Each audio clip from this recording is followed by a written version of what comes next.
17 ദിവസം കഴിഞ്ഞപ്പോൾ എല്ലാവരും വെക്കുന്നത് പോലെ അല്ല ഉറിയിൽ ഞാൻ വേറെ ഒരു പുതിയ ടിന്നിലാണ് വെച്ചിരിക്കുന്നത്. ശകലം വെള്ളം നിറച്ച് നിർത്തി അതിനകത്തൊരു പ്ലാസ്റ്റിക് കൊട്ട കമത്തി അതിൻ്റെ അകത്ത് തട എടുത്ത് വെച്ചു. 5 ദിവസം കഴിഞ്ഞപ്പോൾ ഇത് കൂണ് വിരിഞ്ഞ് ഇതേപോലെ ആയി.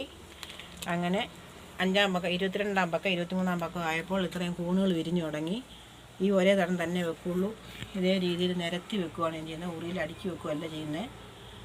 അങ്ങനെ ഇതെല്ലാവരും ചെയ്യുന്നതിനേക്കാൾ വ്യത്യസ്തമായിട്ട് ഞാൻ ചെയ്യുന്നതാണ്. ഇത് ഏറ്റവും നല്ല വിജയമാണ്.